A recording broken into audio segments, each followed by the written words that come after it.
my god, what even was this book? Because I'm reminded about all of the things that I really love about Stephen King's writing. Hey, how's it going? Welcome back to my channel. My name is Gabby, and today we're going to be starting on a very exciting reading vlog because I'm going to be reading 3 Stephen King books. If you're newer to my channel, you might not know, but years ago, back in like 2020, 2021, I was making Stephen King vlogs pretty regularly on my channel, and I've made dedicated Stephen King reading vlogs to a number of his different books like Salem's Lot, Pet Sematary, 11/22/63, just to name a few. But I have so many Stephen King reading vlogs, and I will leave a playlist linked down below that has all of the Stephen King videos that I've ever made. But it's been so many years since I've done Stephen King reading vlogs, and I decided that I wanted to bring it back because I have 3 books on my TBR from him that I've been really excited to read. Before we do jump into the video, I just wanted to take a second to thank today's video sponsor, which is Farmer's Dog. Because when you think about it, feeding your dog fresh, minimally processed food over the highly processed kibble, it just makes sense. I first heard about Farmer's Dog a number of years ago now because my sister has been a longtime customer of them, and I love that Farmer's Dog makes the sign up process so easy because you get to fill out all of this information about your pet specifically. And I was really impressed with the first unboxing with Farmer's Dog because not only do you get all of the food that you need for your dog that's uniquely pre-proportioned for your dog specifically, but then you also get the personalized feeding guide for your dog, as well as a free tote and freezer bag and a reusable storage container for your dog. My dog has been eating exclusively Farmer's Dog for a little bit over a month now, but just a heads up, if you are transitioning your dog from kibble to fresh food, you're gonna want to follow the transition guide that Farmer's Dog provides. But we've been so excited to see our dog Phoenix get so excited about food because Phoenix is actually such a picky eater sometimes, and because she's such a picky eater, it can be really hard to make sure that she's eating as much as she should be. But with the Farmer's Dog, like the second it's in front of her, she's got the tail wagging, she finishes that bowl within a few minutes. It definitely does give me that peace of mind to know that our picky eater of a dog is getting fresh and balanced meals, and it makes me wish we would have tried Farmer's Dog sooner. Get 50% off your first box of freshly made healthy dog food by clicking the link down below or scanning the QR code on the screen. Plus, get free shipping and 24/7 customer support. Thank you so much to the Farmer's Dog for sponsoring today's video. So one of the books I'm going to be reading in today's video is going to be The Outsider, and this is one that has been sitting on my shelves for a few years now, and this one is actually one of Stephen King's more recently published books because I think this one first came out in 2018, and I've had people tell me over the years that you have to read the Mr. Mercedes trilogy of books before you read this book or else it's going to spoil things for you, but I actually DNF'd the first book in the Mr. Mercedes trilogy a number of years ago now, and I just don't have any desire to read that series, so I decided to go ahead and read this one. Another book I'm going to be reading in today's video is The Mist by Stephen King, and this one is actually one of his novellas. I was able to pick this up from my library. I do think this is one of Stephen King's like most popular books that I still haven't gotten around to. This one was first published in 1980, and I believe that it was published as a part of a bigger short story collection. And then the third and final book that I'll be reading for this video is The Dead Zone by Stephen King. This is actually one that I just recently picked up, and it was one that was recently put on my radar. You might know my friend Gavin from Gavin Reads It All, but he's one of my closest friends here on BookTube, and he's currently doing a video series on his channel where he's reading all of the Stephen King books in publication order. And this is one that he read pretty recently that he really loved, and I had never even really paid attention to it before that. But after reading the premise of this book, I was like, you know what? This does sound like something that I could like. Because this is about this guy who gets a really bad head injury and he has some head trauma, but then after that, he starts to have these visions and these hunches about things. And this is actually one of Stephen King's older books as well. This one first published in 1979. So I love that I'm finally gonna get around to these 3 Stephen King books that I've been eyeing for a while. This entire vlog is going to be spoiler free for all of these books, by the way, so you can still watch this vlog if you have not yet read the books.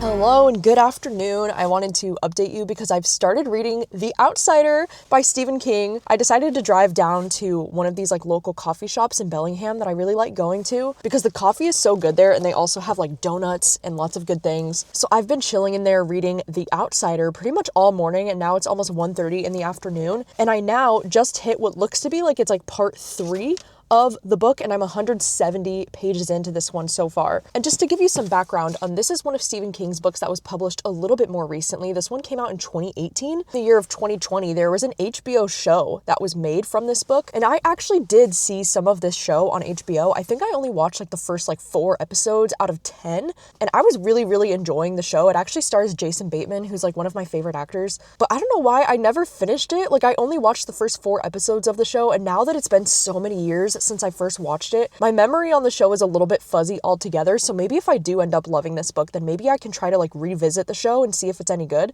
But this story has been so fascinating so far. You know, now that I'm 170 pages in, I feel like I'm really starting to get more and more invested the more that I read, because for the first like, I don't know, for the first like 30 to like 60-ish pages, I was kind of struggling with like getting into the story. And I think that's because you're getting introduced to like a lot of different characters. You know, like we're following a lot of people in this small town. The story is actually taking place in this town called Flint City in Oklahoma.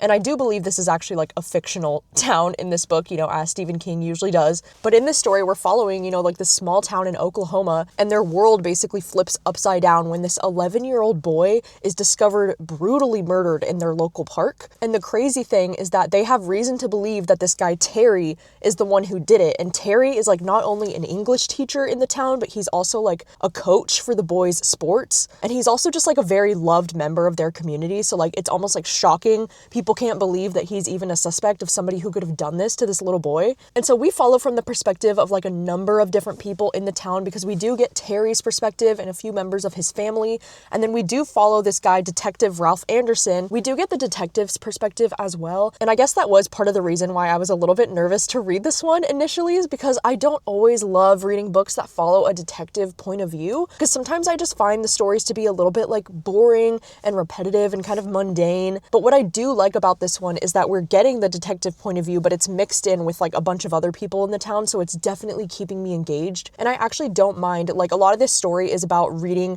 about the detective, like interviewing different people in the town and asking them what they saw. And I actually don't mind the perspective of the detective at all in this. I'm actually finding it to be really engaging. I mean, it did take me a minute to like get into the story, you know, because as I mentioned, the first like 50-ish pages, it was a little bit slow for me. But then once I got hooked, oh my gosh, I've been so hooked. I think something that Stephen King does that is just so impressive is being able to like have this huge cast of characters, but making them all feel so real and so fleshed out. And I feel like he just has the kind of writing where like it's very easy to get sucked into his stories, and all of his characters just feel like people that I would know in real life, you know. And I think that's really impressive that he's able to do that constantly. I've been wanting to read this book for such a long time, but one of the biggest reasons why I put it off for a long time was because people were telling me you have to read the Mr. Mercedes trilogy before you read this book, because I guess there is a character in this book that's a big character from that series. But years ago now, I actually DNF'd Mr. Mercedes, and I really was not a big fan of that one. And so I don't know why it's taken me so long to get to this one. I used to make so many Stephen King reading vlogs, like all the time. During those years, I was making a Stephen King reading vlog almost like once a month. But then I don't know what happened after that. I think I just kind of burnt myself out on reading Stephen King books. And I feel like when you read like a ton of his books, like back to back to back to back, it's like they all start to feel the same. So I took a break for a long time, and it feels really good to be like coming back to his work now, because I'm reminded about all of the things that I really love about Stephen King's writing. Every time I'm reading a book by Stephen King, it's so obvious to me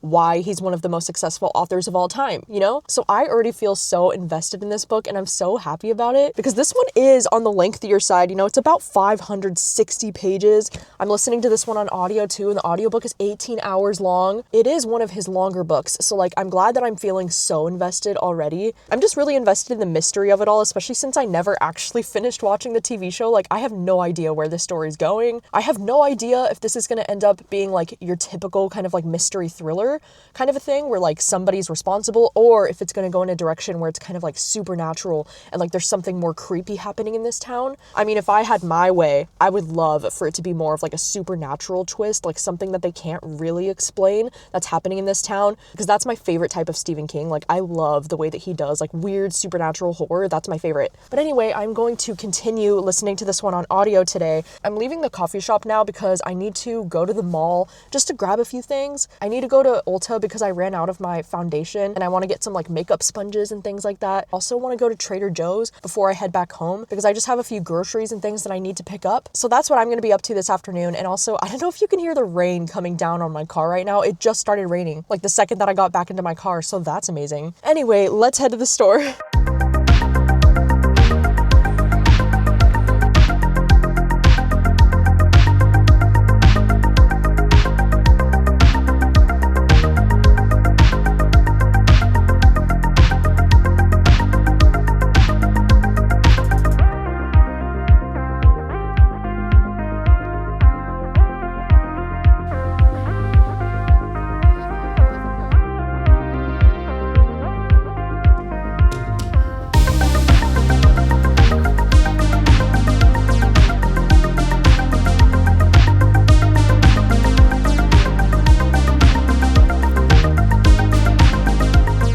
Okay, hello. I wanted to film a quick update because I just got back from going on a walk and like, oh my God, it was so cold outside right now because my phone says that it's only 41 degrees and there's like a windstorm happening right now. So it feels even colder. And that was probably very idiotic of me. Like, I don't think I should have gone on a walk right now. But anyway, I've still been reading The Outsider and I'm past the 50% mark at this point. I'm now 324 pages into this and I'm still really enjoying it. Something actually really crazy happened like right after I finished updating you last time and I was like, whoa, because then I feel like the story really changes from that moment on because of something really big that happens in the plot. And then I was like, okay, well, this is interesting. Like, where could the story be going from here? I also did reach the point around like the 50% mark of the book where another character gets introduced. And I feel like this is the character that everybody talks about that's from the Mr. Mercedes trilogy. And this is probably one of the biggest characters like in the Stephen King universe. And I think this is my first time ever reading about this character, if I'm recalling correctly. I don't know, it's been so long since I've read the Stephen King books, like I can't remember. I don't know if it's a spoiler to say like who the character is, but because it doesn't talk about them at all in the description of this book, I'm not going to say who it is. But I actually am really liking the addition of this character, and I feel like it's kind of like building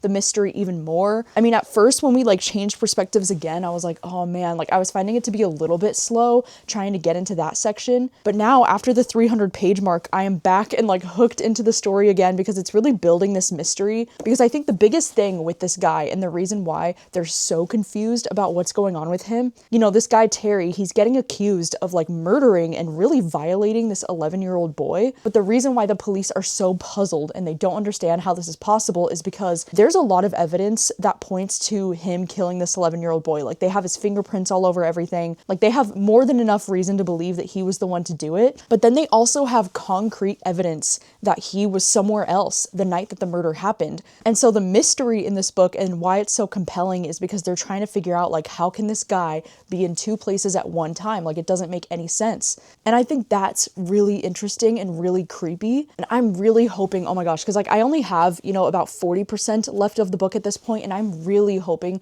that this last 40% is going to like really lean into the creepiness, because it's starting to go in that direction where it's feeling like it's getting kind of creepy, and I'm loving the vibes of it right now. So I can't wait to read the rest of this book. I'm probably going to finish the second half of this tomorrow, just because my brain feels like really fried right now from reading like 330 pages just today. But right now I am going to be making a quick dinner for me and the family. I'm going to be making one of the HelloFresh dinners that's like one of my absolute favorite dinners tonight. But I will update you tomorrow with my final thoughts when I finish this one.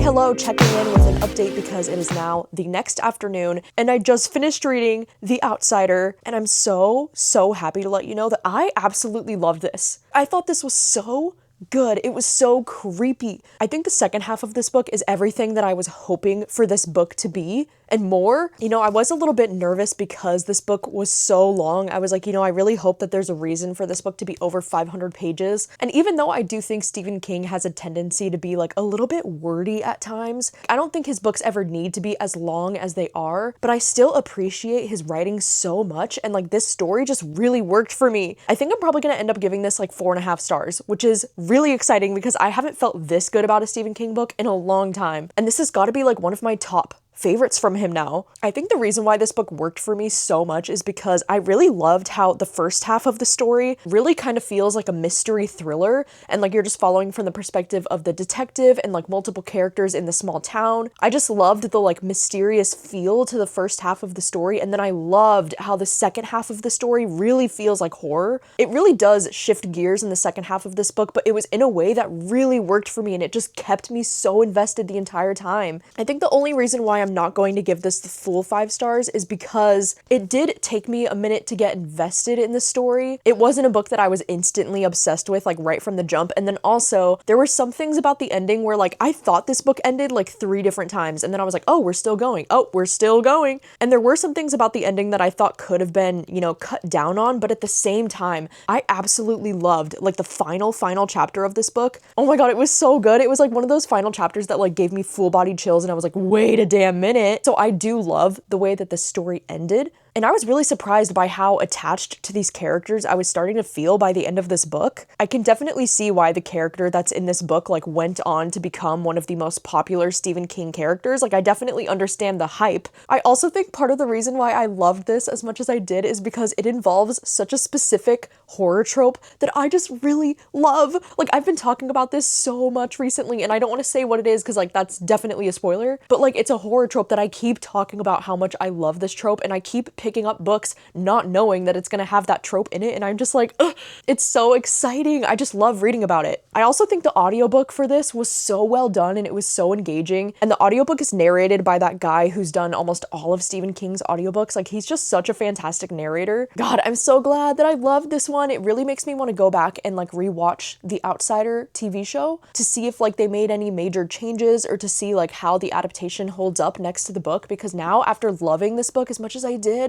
I'm like, oh my god, I need to watch the show. So if you've watched the show, let me know what are your thoughts on it, and if you think it compares at all to the book. And you know, Jason Bateman is one of the leads on this show, and he's definitely one of my favorite actors, but I had completely forgotten about the fact that Cynthia Erivo is also on this show, and she's actually playing one of the detectives on the show. Like I had completely forgot that she was a part of the show as well. So now it makes me want to rewatch the show even more after I loved seeing her in Wicked. Yeah, anyways, I'm so glad that The Outsider ended up going well, and that I have a new favorite from Stephen King. Like that's exciting. That's amazing. But anyway, I am getting ready to go over to my sister's apartment tonight. I'm gonna be making like a pasta. My headspace been weaker, it's been waiting for the right day. Like the right day ever comes, now it's Friday, and nothing's changed. Mistakes that everyone is making, but I can't change. I'm stuck in reverse like an old Benz. Forgot to tap it up. Now I long for another day where things fall into place.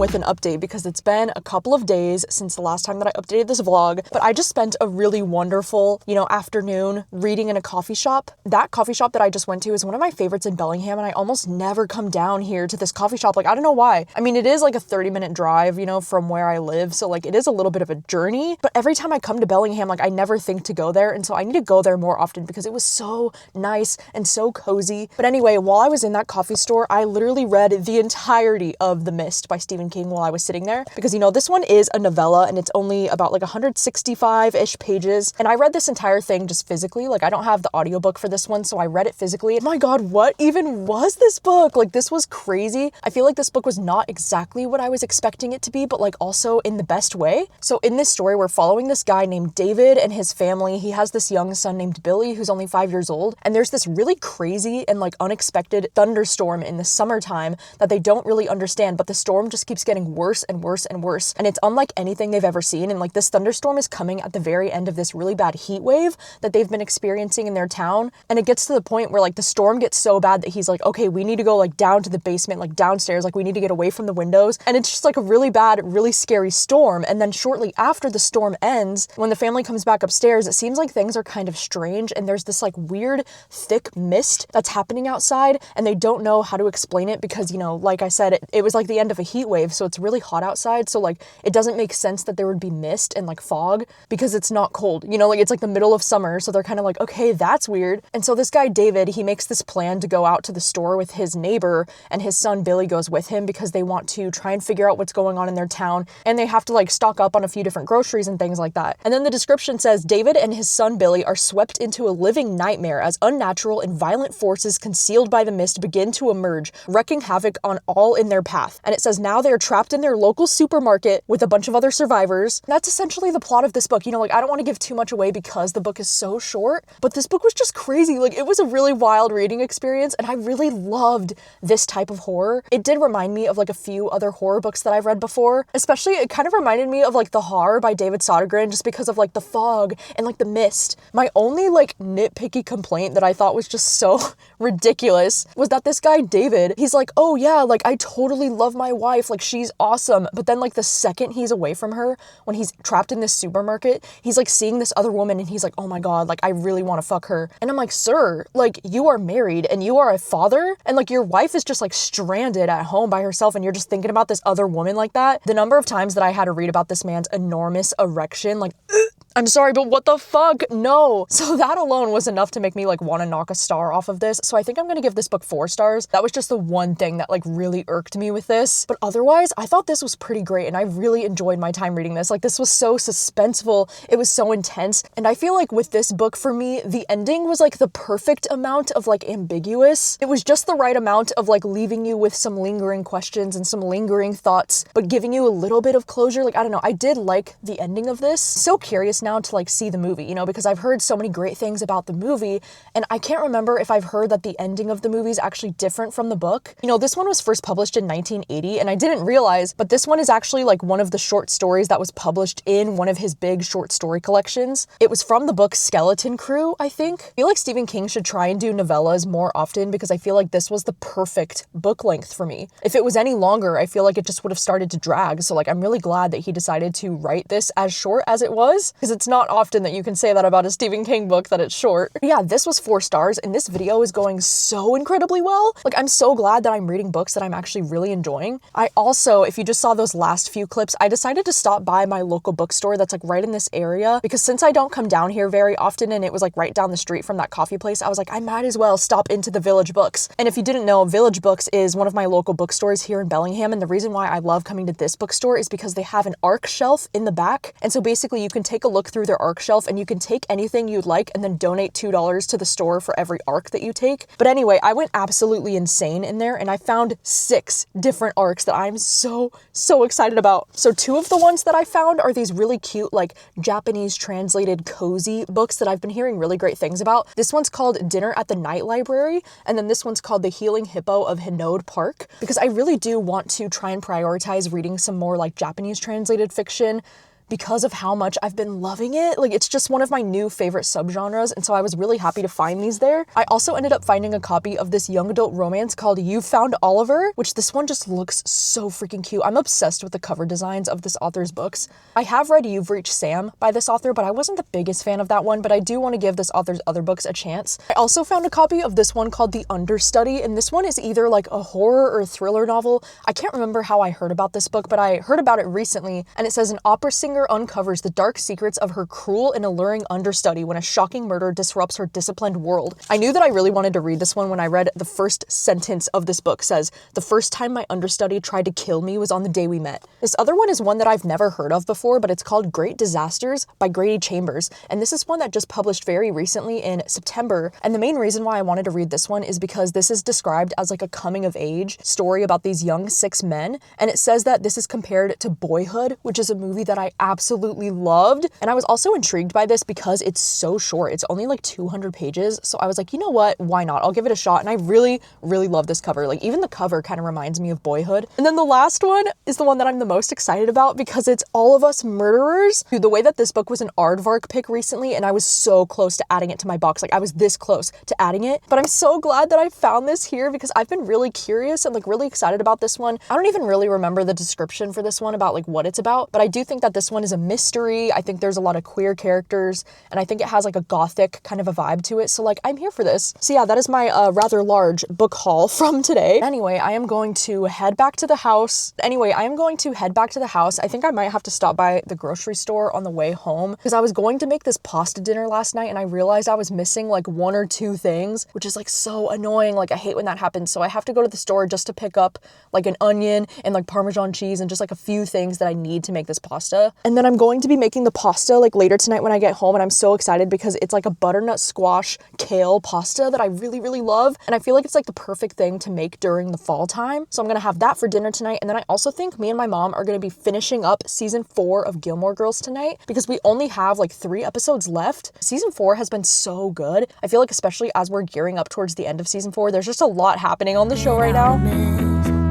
My only friends are the ones I left behind. Wish I could see them just for a moment, 'cause I don't know anybody here. It's awfully lonely.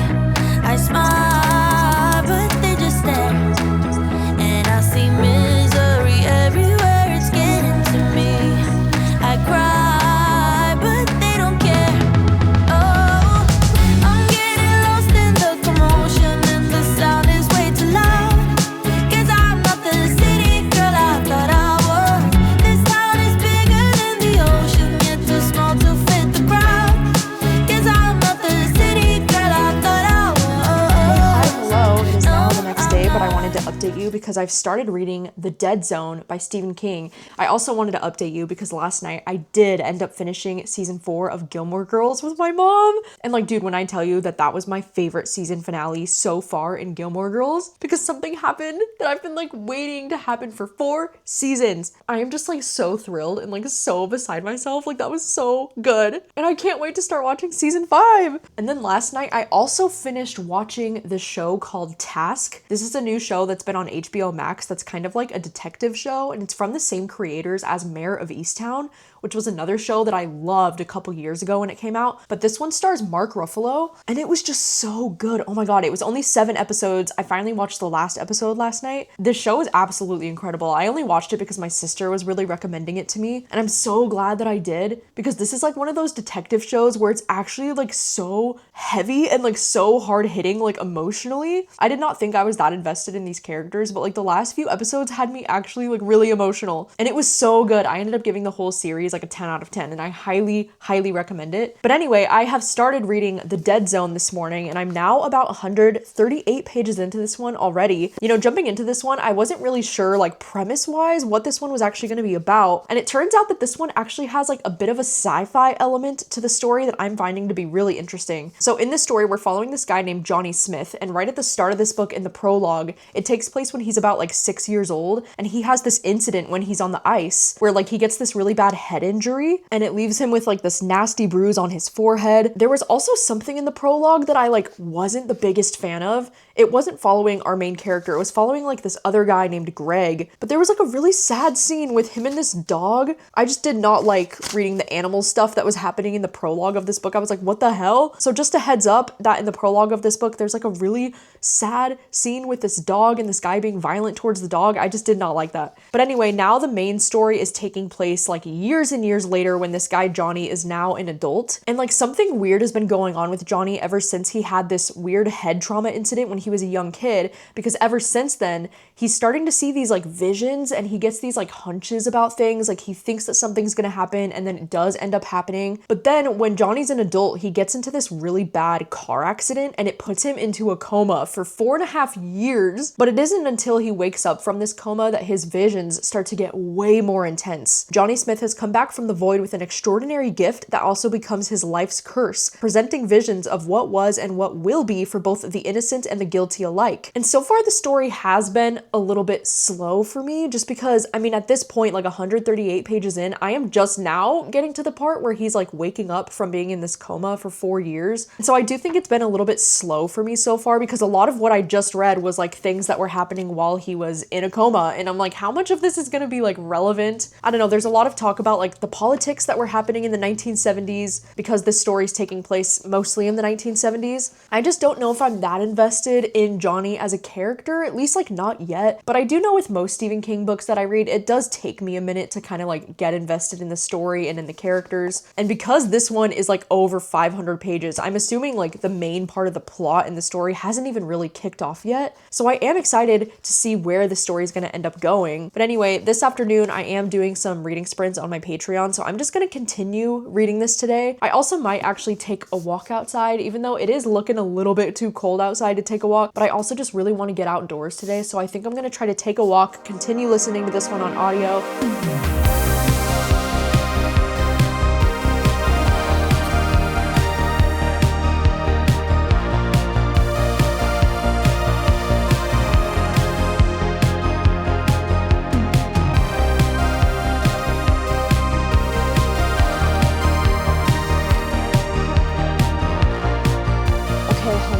Has been like 2 days since the last time that I updated this vlog, but I just finished reading The Dead Zone, and I do feel kind of bad for not like checking in with you more throughout my experience of reading this book, but honestly, it's because I didn't really have a whole lot to say about this. Something that I forgot to mention in my first update is the fact that this audiobook is narrated by James Franco, which is pretty cool, to be honest, even though like I'm not the biggest fan of James Franco myself, but I do love anytime you're familiar with the person who's narrating the audiobook. Like I just think that kind of adds to the experience. I feel so torn over this book because it's like I can recognize that this is a very well-written book and that the concept is very interesting. I mean, concept-wise alone, this is a very like thought-provoking and unique kind of concept, because I love the idea that like this character can just sense things that are going on and he can just feel that something bad is going to happen. I love that he's able to like save people from disasters and he's able to like let people know about things that are coming, and I thought that element of the book was really cool. But I think the execution of this story was not my favorite, because I feel like I spent most of this book, especially in like the middle chunk of it, just feeling so bored, and I found the story to be so slow paced. I also think at times this book felt a little bit like too political for me, which is so like stupid for me to even say, because I do love books that explore, you know, political themes. But I guess what I mean when I say this book was like too political is that we're actually following like a lot of different politicians, and we're following their campaigns, and we're following their elections, and we're talking about, well, what would happen if this guy won versus this guy. And there was just so much in this book that revolved around politics as like part of the major story, and I just found myself kind of like bored with that, or like I didn't care as much about that as I wanted to. There was this one quote that I wanted to share when he said his campaign was an exercise in idiocy and now strong-arm tactics. No one could get away with that for long in America, and especially not in New England. And I'm like, yeah, does that sound familiar? I feel like some of the politics in this book were a little bit like on the nose for like what's currently happening in our world right now. And I do think that that's very like impressive, but also like really scary, you know, that Stephen King was able to clock that and like write this back in the day. It's just crazy to see how like history repeats itself, you know, and it's like here we are in the year of 2025 having some similar themes to a book that came out so long ago. But I do think so much of the political talk in this book just started to get kind of boring for me after a while, and it's just not exactly what I'm looking for when I'm reading reading a book, it honestly kind of reminded me of the experience that I just had while I was reading Lucky Day by Chuck Tingle, because I kind of feel like similarly to this book, how I did with that book, where it's like, wow, this is a really cool concept. And I think if we were following maybe a different group of characters, maybe I could have enjoyed it more. But also like it was written in a way that just felt kind of like clinical to me. And it was so much about the politics that I was like losing interest. I don't know. I've always said that I really do love books that explore like political themes, but I guess I just like it when it's a little bit more subtle. And I also think maybe part of my, issue with this one was that I never really felt like really attached to these characters. I mean, besides like our main character, Johnny, like I thought he was pretty interesting and like he was the character that I felt the most connected with while I was reading this. But all of the other characters, I just never really cared that much about. There are moments too throughout this book that can be pretty like uncomfortable and like difficult to read because you're reading from the perspective of like that asshole from the beginning of the book that I was talking about. And so like those sections are always a little bit more difficult to read, but I did feel a little bit more invested in like what he was doing and like what that character was up to. But overall, I don't think this is going to go down as like a very memorable Stephen King book for me. It's also funny because I feel like I can pull a lot of similarities actually to this book with one of my favorite Stephen King books, 11/22/63. There are some similarities just in terms of like themes and the way that both of these feel like some of his most popular, almost like sci-fi leaning books, but I definitely prefer 11/22/63 over this one. It almost feels like this book could have like sparked an idea or a conversation or inspiration for him to eventually go on to write 11/22/63. But this book, I can acknowledge that this is a really good book. It's well written. It's very thought-provoking. It just wasn't exactly for me. So I think I'm going to end up giving this one around 3 stars. It does feel like a little bit of a generous 3 stars for like how bored I felt while I was reading some of this, but I also don't want to give it anything lower than 3 stars because I do recognize that like this is a really good book. It's just not for me. So yeah, it does kind of feel like a bummer to end the video with my least favorite thing that I read in this video. But I mean, with that being said, I feel like this video was a massive success. I mean, I was not necessarily expecting to love The Mist and The Outsider as much as I did. And like I mentioned at the start, I will have a playlist down below that will include all of the Stephen King videos I've ever made, including not only all of the individual reading vlogs that I've done for Stephen King books, but I also have made a video that's like a tier ranking Stephen King books. And so if you were curious about which other Stephen King books that I've read and how I feel about them, I will have that tier ranking video linked down below. You'll have to let me know which Stephen King books would you like me to read in the future in another video like this. And thank you so much for watching as always, and I'll see you very soon with another video. Bye.